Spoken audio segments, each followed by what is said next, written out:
Hello and welcome to the Empowered, Sensitive and Creative podcast. My name is Rim. I'm an artist, a certified life coach and an NLP practitioner, and the creator of the Empowered, Sensitive and Creative retreats. Passionate about celebrating joy and beauty in the everyday, especially when things are falling apart, I'm insatiably curious about human nature, and I look into the world with reverence, awe, and a sense of wonder.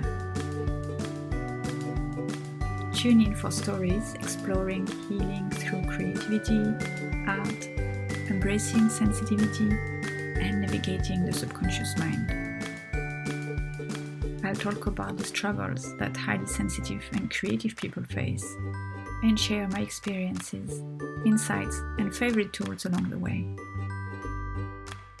I'm here to empower you to turn what we often deem to be a curse into your biggest gift. I believe that the more we create together, the more we heal the world. So let's dive in.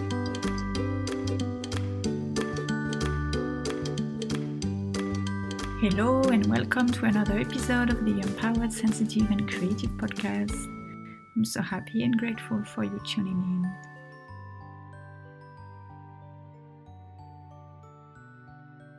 If you've been into personal development, personal growth, inner work, all that, you probably came across that term, the work. It's it's being touted everywhere. Oh, if you want to be closer to yourself, you've got to do the work. It doesn't matter whatever happens in your life, you've got to do the work. If you want to manifest the life of your dreams, you've got to do the work. So I used to feel like, yeah, I'm gonna do the work. I'm kind of a I'm kind of a warrior, not like a warrior per se, but it was more the idea of, yeah, if you want to become the best version of yourself, you've got to work hard, you've got to slay those dragons, and you've got to face these shadows and all of this. And you need to cry, you need to face your feelings, and as if healing and living an authentic life and feeling whole, feeling grounded and feeling happy with yourself, happy about your life, was only attainable after a lot of hard work. It's a bit like the mindset of no pain, no gain. Oh, you want to have your best life? Oh, you want to be authentic? Oh, you want to be aligned? Then you've got to pay. And yes, it is true. I mean, part of it is true. We cannot avoid pain. Pain is part of life. And it's like, moreover, it's even more than we cannot avoid. I think it's really important and very healthy to face the darkness of life and to confront our own darkness. I do believe this is key to become a grounded, well-rounded, authentic, glowing individual, for sure. That being said, I think we can really overextend our suffering, our pain, by drowning into the work. I'm wondering, does it really have to be so hard? I mean, I get it. It may sound insensitive to tell someone who's going through hard things to just go play, take it easy. Oh, have fun, of course. And I want to add that playing is not about taking it easy, not always. Sometimes it's actually quite hard to play because it seems, maybe it's counterintuitive, but I noticed that for many people, especially HSPs, we tend to deny ourselves simple joys, especially when things are not going well. It's as if we think that we don't deserve it, and therefore giving ourselves some joy, giving ourselves some pleasure when things are really hard, when things are not working the way we want, when we are facing big challenges. In that case, giving ourselves some joy is not easy. It's challenging. Like, accepting is not easy. The irony of it all. This is something that I've observed around me in social media, with my clients, that I've experienced myself, is that after a while, this healing thing that we call healing seems to be really, really, really heavy, although I want to say, what does it really mean, healing? Can we really heal? Are we broken? Are we hurt? Or are we always hurt? And I think, yes, I think some things, some events, some situations, some thought patterns, some beliefs that we have assimilated can be really hurtful. And yes, we do need to heal from that. But I don't think it's like point A to point B thing. Like, okay, I've been hurt, I'm gonna do the work and I will be healed, and that's it. And then the rest of my life I can move on with it and never think about this or never be impacted by that. And so instead, I would say it's more of a lifelong journey. And I think I'm gonna get carried away if I go on that tangent of healing, not healing. So I'm gonna stop now and go back to my initial point, which was, does healing always have to be this heavy? And I don't advocate bypassing the hard stuff. So I believe that therapy, coaching, counseling, coaching, these are amazing modalities, and I think they're very helpful, and there are definitely moments in life where we need them. Journaling as well. I know it's a modality that is recommended all the time. Journal. And I mean, I think journaling has its place for sure. But the problem with all of these modalities is that they keep us in the head. And when life doesn't taste sweet anymore, we need to connect to our inner child. How can we muster the will to continue on living if we don't instill a little bit of play and a little bit of lightness into our life? So when I say inner child work or inner child play, yes, I mean, it can be seen as different ways. Inner child can be about going back into your childhood events from the day you were born to later on, and see what might have happened then that can cause you to feel stuck, or or that gave you trauma, and that led you to believe some beliefs that are not helping you, that are limiting you, and so on. So that's one side. That's the the heavy, the difficult work that actually will give you a lot of answers, and that will allow you to unpack this baggage, if you will. And it can be really helpful to do this work with a professional, with a support who can hold the space for you, because revisiting traumas and difficult things can be hard and even more traumatizing and isolating when we're facing the darkness on our own. So that would be like the dark side of the inner child work. You can also listen to a previous podcast episode when I talked about turning weaknesses into strengths, where I talk about shadows. So this would be like inner child work and shadow work when we face our limitations, when we face our blocks, when we face our traumas, when we face the aspects of ourselves that we deny, all of these things that are really instrumental into personal growth and into becoming the most authentic version of ourselves. It's in a way, it frees us from our limitations.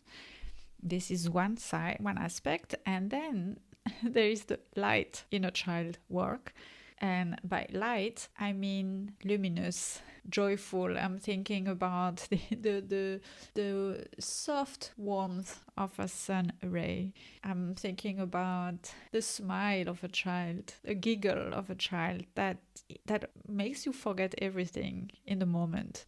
This kind of lightness of being, the innocence of the child that invites you into the innocence of a child. What does it invite to into?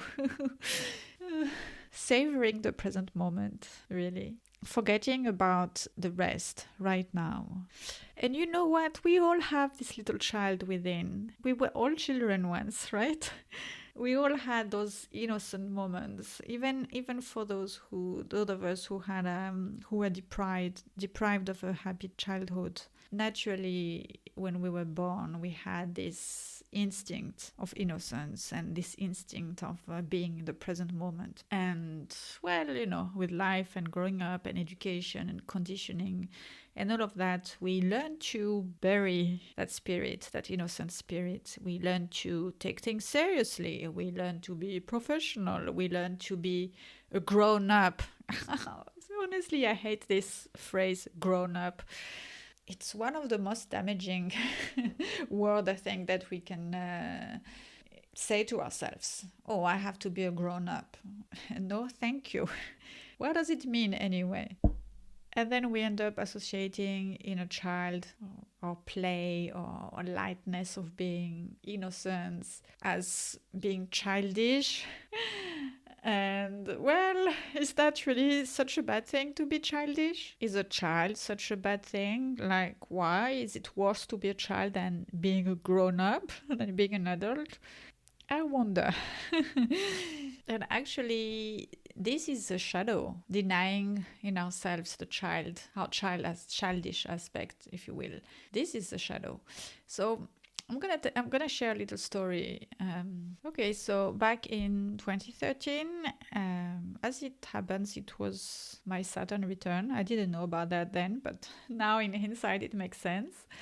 But at that time, I had, if you've listened to my first few podcast episodes where I tell my story, I share how I started a fashion brand in my 20s, and then after 5 years, I decided to pause. I decided to let it go, actually. And so at that time, like, the aftermath was not so easy, even though I knew it was a good decision that I needed to take.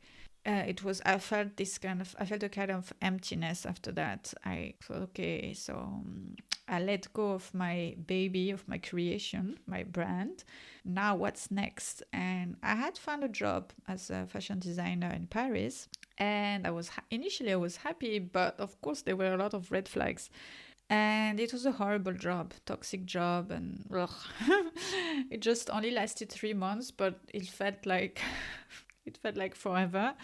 And it ended pretty badly. So I think I was really going through a kind of depression. I was burnt out, overwhelmed, so sad. And in the middle of that really toxic job situation, I lost my grandmother. She passed away of cancer, and it was also very sad because I was very close to her. So, it was like another blow. And a few months later, my father passed away. So it was really a lot to deal with. And you know how it is. Often it's like that in life when like things happen, and all of a sudden it seems like everything is happening at the same time. One blow, a second blow, a third blow, a fourth blow. Whew. And then right after that, a friend whom I considered a very good friend decided to choose that time to tell me all the reasons why she didn't like X, Y, and Z about my personality, and that I was too much this and too much like that and not enough like that. And that was a lot to handle. And it was winter in Paris, so you can imagine a very gloomy climate, very gloomy atmosphere. We were in an apartment that had very little natural light. If you've been to Paris or you've seen some pictures, you can see often the buildings are very close to each other, and you're not always lucky to have a window on the street. And when it's on the other side, it can be really dark, especially if you're in the first few floors. But anyway, I'm not saying this to complain, just to kind of paint the scene, just to illustrate the fact that everything felt really difficult and kind of hopeless, really. So I was there, really sad, really depressed, really gloomy, cold. I hate winter anyway. I'm very sensitive to weather. The sky was grey and heavy. It was rainy. I felt like I've lost everything. I don't know what I'm doing here. Really, is that what life is about? Why is it so hard? Is it ever gonna get better? So I had all of these questions, and I did see a therapist, thankfully. I was doing some inner work, and but it still felt very heavy because every time I was in my therapy session, I would be talking more about the events and what was happening, how it made me feel, how everything felt so horrible. So of course it feels good to talk and it's good to let these things out, but it still kept me in my head. I was still always like non-stop in that thick, gloomy, dark cloud. And it was really hard to find the courage and the strength, the will even to get up. I felt like life is not offering me anything, what's the point? And then one day I remembered that when the way I started my fashion brand a few years previously was because I stumbled onto blogs. It was the beginning of blogs, and I had seen some creative blogs, DIY blogs, and I thought it was really fun and interesting, and I felt it was making me feel good. I've always loved making things with my hands, especially as a child, and I kind of had forgotten about that, busy with life stuff and studying and looking for jobs and working and trying to make money and all of that, learning how to be a grown-up. What you go through in your 20s, you're trying to prove something maybe, or you've got to make it. And I kind of had forgotten all of these things that really made me feel so good when I was a child, which was DIY, basically making stuff with my hands and creating. Although I had been pursuing a creative career, I was at that time, I was in that mindset that creativity was just for work. I have to be serious with it. I have to earn money. And I was actually really wondering if it was gonna help me find a job or have a career, because I felt like that's not what employers are looking for. They are looking for little soldiers, good little soldiers, not creative people. At least that had been my experience. So I was like, okay, I'm not sure creativity is gonna help me. So anyway, I remembered all of that, and I thought, well, the only thing I really feel like doing right now is to make stuff. Maybe I'm gonna make some DIY stuff. And that's why I started to do. I started to make some DIY stuff, and then I thought, oh, I feel joy again. I feel like smiling again, and actually I'm looking forward to getting up in the morning again. And I started another blog. And then I started to cook stuff. I've always loved cooking, but when you're depressed and really low and gloomy, sometimes it feels like, what's the point? It's hard to find the energy. But the idea of trying new dishes or making something fun with it, like creating a story, this is something that I've always loved. When I was a child, I used to, you probably have done the same or something similar. I used to, make clothes for my dolls, and then I would line them up next to the bed, and I would pretend that this was a photo shoot, and there was a photographer taking photos and everything of them. And then later, when I had my fashion brand, one of the things I loved the most was doing the photo shoot, like art directing the photo shoot, creating the story and looking for all of the accessories and how, in which angle I want the photo to be, tell the story. Also, naming my products, like telling a story with them. I thought it was so fun. And very creative, and play. Maybe it was like playing with my dolls, but this time I was playing with with fashion, with products, and like that. And for me, when I started that DIY and food blog, it was also about telling stories and playing with colors, playing with shapes, playing with textures, with smells, and basically playing with my senses. I could not say it like that back then. I was not aware. I just felt like, when I'm connecting to that, like when I'm connecting to my sense of touch by making things, by touching ingredients or touching paper, fabric, paint, I feel alive. When I'm when I'm selecting my ingredients for the dishes I'm gonna make, I'm thinking about the taste, I'm thinking about the flavors, I'm thinking about the colors, the textures, of course, but also how I'm gonna dress the dish, how I'm gonna put it on the plate, how it's gonna look at the end. And then I started to have this kind of delirious game.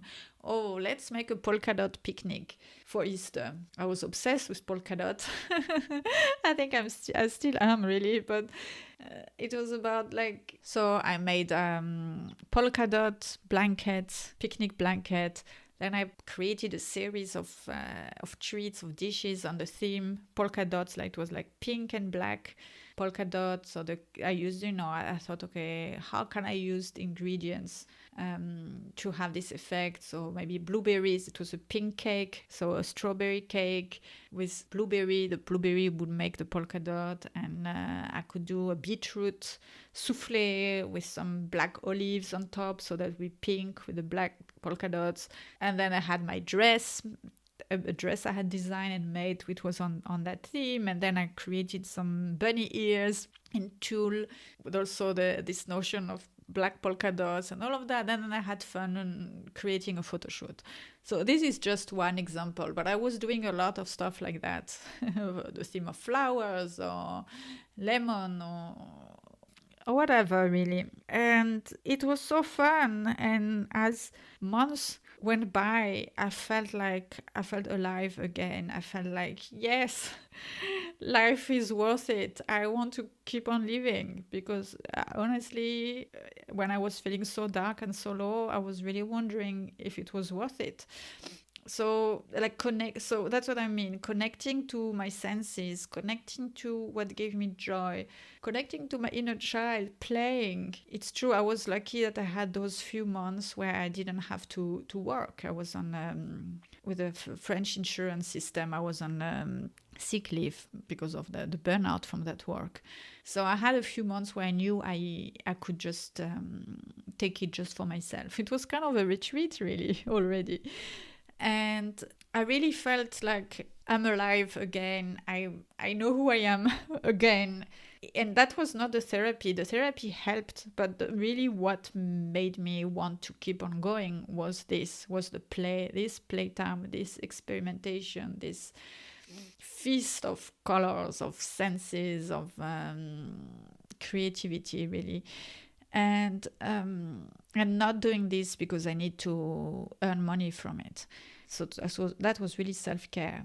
And you know what? This totally changed my energy. It totally improved my energy because I felt glowing, and my skin was getting better. And I had also energy. I had stamina again. And so my burnout totally healed with that experience. And from that, I became much more glowing and magnetic. I attracted better things into my life, really. And this is because I was being much more authentic, because I was doing things that I love, that sparked joy, that were really true to me. And when you think of it, when you see a smiling child who is totally into her playtime, her activity, that is, she really thinks like she's playing pretend, but she really believes in it. She believes it's actually happening. She's so into it. All of her senses are into her activity. It is so magnetic. It is so enjoyable for the others, for other people who watch this child. It's really a pleasure that just looking at this child makes us feel good. And if I go back to my example, finding joy again and finding the will to keep on going was also because I had this time to heal, for sure, and because I accepted to go through the hard time, and I had faced that darkness. I had gone through the days and days of crying and of feeling miserable. But I think seriously, if I had not also given myself this freedom to play, my sadness, my darkness could have lasted much longer. And I've experienced this later on because I had forgotten about this. It's not that I had forgotten, but I had dismissed it. Later on, I dismissed it. I thought, that was because I was young. I could do that. And now I have to be serious. That's a typical limiting belief that we integrate, that most of us learn from society's conditioning. But later on, when I faced another difficult time, I thought, no, I have to do the inner work. I have to focus on the inner work so that I can, deal with that once and for all, and then it will be gone. And so I have no time to play, no time to create. I just need to do the work. And that was really a stupid idea, because it really sent me into a dark place, even worse than the one I just told you about. And I remember my conversation with people was always so heavy. I could feel the energy is always so heavy and thick. I can cut it with a knife. And of course, I surrounded myself with people who were feeling like that too, and who could not, they added to the thick mud of darkness. And I got so much into my head that I felt like my head is gonna explode. And well, once again, the only way I found the way out of this thickness is to enjoy and to give myself some lightness through play, and really connecting to my inner child, letting my inner Rim play and do the things she really, really loves, that she really, really enjoys. And sometimes it's just about 5 minutes a day. It doesn't have to be forever. We don't always have 1 month or 2 months full stop for that. But if we can give ourselves every day a little bit of playtime, like allowing ourselves a bit of innocent playtime, without judgment, without overthinking, not trying to intellectualize everything, really being in the moment, being in the lightness, being in the joy, being in our senses, that works wonder. And it can make your inner child feel so safe, so nurtured, so loved, so seen. Then your adult self can't help but smile too and feel seen and safe and appreciated. So my invitation for you is, how can you nurture your inner child? How can you connect to her need? How can you give her some free time to play and to indulge the lightness of life? Maybe you can brainstorm a creative play, morning ritual, if morning doesn't work for you, lunch break, or in the evening before going to bed or after work, to kind of, make it like a separation between the serious work day and your evening, your personal time. Or maybe it can be a weekend date. That reminds me of the Artist Way, the book by Julia Cameron, where she recommends to do an artist date every week to nurture your inner artist. I think it's the same with that. This kind of the same idea. You can also give yourself an inner child date where you can nurture your inner child. And honestly, I think the inner artist within us is kind of our inner child. And if you love this idea but don't know where to start, and maybe you'd like some prompts to guide you, I've got you covered with this free creative introspection mini playbook that I've created. In it, you'll find simple ideas to implement easily in 5 minutes or less each day of the week. No more excuses for not having time for self-care. And since you cannot see me, I'm winking right now. You can download it on my website in the freebies section. The link will be in the show notes.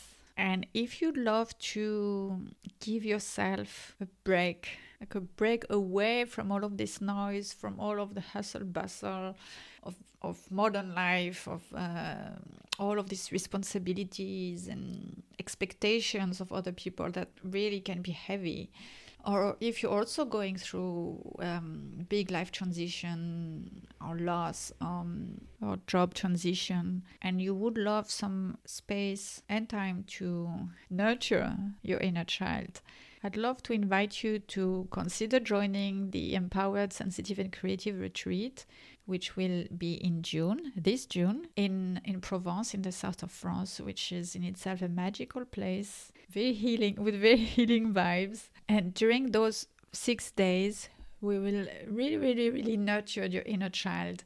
We will connect to our senses. We will connect to the magic of the land. There will be time for introspection and reflecting on your beliefs, on your thoughts, on your emotions. And there will be a lot of light playtime, creative playtime. We will be drawing, we will be observing nature, we'll be learning about birdsong, we will play with the ochre. This region of France is very famous for the pigment, so we will be painting with those yellow, orange and brownish pigments, and we will learn about connecting to our body in a very nurturing way through a reflexology workshop and herbal tea session and lots of delicious French cuisine.